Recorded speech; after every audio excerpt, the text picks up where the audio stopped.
Good morning. Welcome to Mood Life. I'm Julie, and this is Reading Through the Bible in a Year. We're reading through the Chronological Bible. Today we're going to be reading Exodus 19 through 24:18. And that's a lot of chapters, but there's a narration in here that will explain, a little part about the chapters that are removed from here so that they're placed in chronological order elsewhere so that we're not reading the same thing 4 times. But there's a narration for that I will read, a little explanation about that when we get there. So grab your beverage of the day. Mine is, I got coffee. And I told you I ran out of Christmas mugs, and I didn't want to keep repeating and using them. So I'm grabbing some more of my mugs, and this one is this is like a fall one, I guess. Canadian geese in a lake, and I like this one. So mug of the hour, all right? We'll set that over there. Let's get started with the reading of the Word of God today. It has been some 635 years since God promised Abraham that he would make a great nation of Abraham's descendants and bless that nation as his chosen people. Abraham's part in the covenant was minimal, as God simply asked for Abraham's belief and trust in that promise. Now, however, the time to fulfill God's promise has come, and God approaches the Israelites to covenant with them as his special people. Naturally, the Israelites are enthusiastic and excited, yet it soon becomes clear that they have not anticipated the full impact of their part of the covenant. In agreeing to covenant, the people will be pledging their faith and allegiance to an invisible king, their very creator, and promising to obey the many stringent laws that are part of the covenant. The solemnity of this historically unprecedented occasion begins with God's proposal of the covenant and the need for all people to purify themselves in anticipation of their formal acceptance. So Exodus 19. In the 3rd month after the Israelites left Egypt, on the very day they came to the desert of Sinai. After they set out from Rephidim, they entered the desert of Sinai, and Israel camped there in the desert in front of the mountain. Then Moses went up to God, and the Lord called to him from the mountain and said, "This is what you are to say to the house of Jacob, and what you are to tell the people of Israel. You yourselves have seen what I did in Egypt, and how I carried you on eagle's wings and brought you to myself. Now, if you obey me fully and keep my covenant, then out of all nations you will be my treasured possession. Although the whole earth is mine, you will be for me a kingdom of priests and a holy nation. These are the words you are to speak to the Israelites." So Moses went back and summoned the elders of the people and set before them all the words the Lord had commanded him to speak. The people all responded together, "We will do everything the Lord has said." So Moses brought their answer back to the Lord. The Lord said to Moses, "I'm going to come to you in a dense cloud so that the people will hear me speaking with you and will always put their trust in you." Then Moses told the Lord what the people had said. And the Lord said to Moses, "Go to the people and consecrate them today and tomorrow. Have them wash their clothes and be ready by the 3rd day, because on that day the Lord will come down on Mount Sinai in the sight of all the people. Put limits for the people around the mountain and tell them, 'Be careful that you do not go up the mountain or touch the foot of it. Whoever touches the mountain shall surely be put to death. He shall surely be stoned or shot with arrows. Not a hand is to be laid on him. Whether man or animal, he shall not be permitted to live. Only when the ram's horn sounds a long blast may they go up to the mountain." After Moses had gone down the mountain to the people, he consecrated them and they washed their clothes. Then he said to the people, "Prepare yourselves for the 3rd day. Abstain from sexual relations." On the morning of the 3rd day, there was thunder and lightning with a thick cloud over the mountain and a very loud trumpet blast. Everyone in the camp trembled. Then Moses led the people out of the camp to meet with God, and they stood at the foot of the mountain. Mount Sinai was covered with smoke, because the Lord descended on it in fire. The smoke billowed up from it like smoke from a furnace. The whole mountain trembled violently, and the sound of the trumpet grew louder and louder. Then Moses spoke, and the voice of God answered him. The Lord descended to the top of Mount Sinai and called Moses to the top of the mountain. So Moses went up, and the Lord said to him, "Go down and warn the people so that they do not force their way through to see the Lord, and many of them perish. Even the priests who approach the Lord must consecrate themselves, or the Lord will break out against them." Moses said to the Lord, "The people cannot come up Mount Sinai because you yourself warned us. Put limits around the mountain and set it apart as holy." The Lord replied, "Go down and bring Aaron up with you. But the priests and the people must not force their way through to come up to the Lord, or he will break out against them." So Moses went down to the people and told them. And God spoke all these words: "I am the Lord your God, who brought you out of Egypt, out of the land of slavery. You shall have no other gods before me. You shall not make for yourself an idol in the form of anything in heaven above, or on the earth beneath, or in the waters below.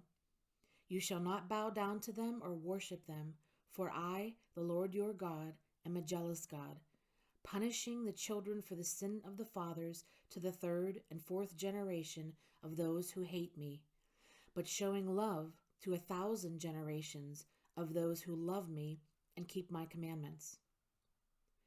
You shall not misuse the name of the Lord your God, for the Lord will not hold anyone guiltless who misuses his name. Remember the Sabbath day by keeping it holy. 6 days you shall labor and do all your work, but the seventh day is a Sabbath to the Lord your God. On it you shall not do any work, neither you, nor your son or daughter, nor your manservant, nor maidservant, nor your animals, nor the alien within your gates. For in 6 days the Lord made the heavens and the earth, the sea, and all that is in them, but he rested on the seventh day. Therefore the Lord blessed the Sabbath day and made it holy. Honor your father and your mother, so that you may live long in the land the Lord your God is giving you. You shall not murder. You shall not commit adultery. You shall not steal. You shall not give false testimony against your neighbor. You shall not covet your neighbor's house. You shall not covet your neighbor's wife, nor his manservant, nor maidservant, his ox or donkey, or anything that belongs to your neighbor. When the people saw the thunder and lightning and heard the trumpet and saw the mountain in smoke, they trembled with fear. They stayed at a distance and said to Moses, "Speak to us yourself and we will listen, but do not have God speak to us, or we will die." Moses said to the people, "Do not be afraid. God has come to test you, so that the fear of God will be with you to keep you from sinning." The people remained at a distance while Moses approached the thick darkness where God was. Then the Lord said to Moses, "Tell the Israelites this: You have seen for yourselves that I have spoken to you from heaven. Do not make any gods to be alongside me. Do not make for yourself gods of silver or gods of gold. Make an altar of earth for me and sacrifice on it your burnt offerings and fellowship offerings, your sheep and goats and your cattle. Wherever I cause my name to be honored, I will come to you and bless you. If you make an altar of stones for me, do not build it with dressed stones, for you will defile it if you use a tool on it. And do not go up to my altar on steps, lest your nakedness be exposed on it." Now there's a narration here explaining what I said previously about some of the laws that are going to be presented later in the Chronological Bible. We just finished with Exodus 20:26. Then there's this narration, and then it'll pick up with Exodus 23, verse 20. Okay, at this point, the Exodus record lists the first of many laws which God will set forth for his people to follow. The nation of Israel is to be a theocracy, under the direct rule of God Himself, whereas other nations around them are governed by customs, rules, and laws of the king or other human authority figures. The Israelites will be governed by divine laws, which they must observe in keeping with the very covenant which they are now making with God. The laws spoken to Moses on this occasion amplify the first 10 commandments, which form the constitutional framework for all the other laws which follow. On this occasion, God gives Moses a wide variety of laws, ranging from proper altar worship to proper treatment of slaves, from laws relating to crimes against persons and property to other offenses punishable by death, such as sorcery, bestiality, and idolatry. In addition, various duties are imposed relative to strangers, creditors, the firstborn, and other matters. Numerous ethical instructions are also promulgated to encourage honesty, justice, and mutual assistance in emergencies. Finally, several laws are given regarding Sabbath rests and the 3 yearly festivals which are instituted: the Feast of the Unleavened Bread, the Feast of Harvest, and the Feast of Ingathering, so as to avoid the repetition found in the records of Exodus, Leviticus, Numbers, and Deuteronomy. All the laws will be presented later in a single collection organized by subject. Okay, that explains it right there. Now, however, attention turns back to God's final instructions and the promises which He makes as His part of the covenant with the people of Israel. So we pick up with Exodus 23 right here. See, I am sending an angel ahead of you to guard you along the way and to bring you to the place I have prepared. Pay attention to him and listen to what he says. Do not rebel against him.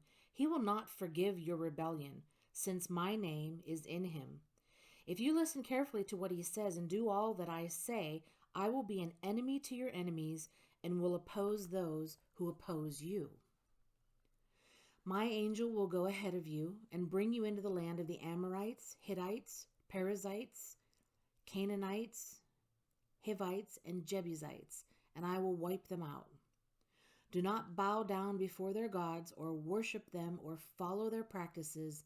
You must demolish them and break their sacred stones to pieces. Worship the Lord your God, and his blessings will be on your food and water.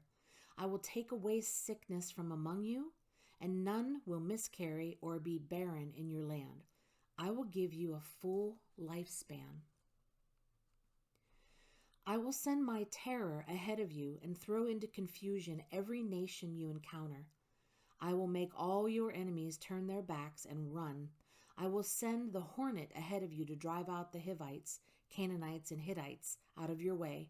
But I will not drive them out in a single year, because the land would become desolate and the wild animals too numerous for you. Little by little I will drive them out before you until you have increased enough to take possession of the land. I will establish your borders from the Red Sea to the Sea of the Philistines, and from the desert to the river. I will hand over to you the people who live in the land, and you will drive them out before you. Do not make a covenant with them or with their gods. Do not let them live in your land, or they will cause you to sin against me, because the worship of their gods will certainly be a snare to you. Then he said to Moses, Come up to the Lord, you and Aaron, Nadab and Abihu, and 70 of the elders of Israel. You are to worship at a distance, but Moses alone is to approach the Lord. The others must not come near, and the people may not come up with him. When Moses went and told the people all the Lord's words and laws, they responded with one voice, Everything the Lord has said we will do. Moses then wrote down everything the Lord had said. He got up early the next morning and built an altar at the foot of the mountain and set up 12 stone pillars representing the 12 tribes of Israel. Then he sent young Israelite men, and they offered burnt offerings and sacrificed young bulls as fellowship offerings to the Lord. Moses took half of the blood and put it in the bowls, and the other half he sprinkled on the altar. Then he took the book of the covenant and read it to the people. They responded, "We will do everything the Lord has said. We will obey." Moses then took the blood, sprinkled it on the people, and said, "This is the blood of the covenant that the Lord has made with you in accordance with all these words." Moses and Aaron, Nadab and Abihu, and the 70 elders of Israel went up and saw the God of Israel. Under his feet was something like a pavement made of sapphire, clear as the sky itself. But God did not raise his hand against these leaders of the Israelites. They saw God, and they ate and drank. The Lord said to Moses, "Come up to me on the mountain and stay here, and I will give you the tablets of stone with the law and commands I have written for their instruction." Then Moses set out with Joshua his aide, and Moses went up on the mountain of God. He said to the elders, "Wait here for us until we come back to you. Aaron and Hur are with you, and anyone involved in a dispute can go to them." When Moses went up on the mountain, the cloud covered it, and the glory of the Lord settled on Mount Sinai. For 6 days the cloud covered the mountain, and on the 7th day the Lord called to Moses from within the cloud. To the Israelites, the glory of the Lord looked like a consuming fire on top of the mountain. Then Moses entered the cloud as he went up on the mountain, and he stayed on the mountain 40 days and 40 nights. And that ends the reading of the word for today. Thank you very much for joining me here on Mohed Life, and have a blessed day.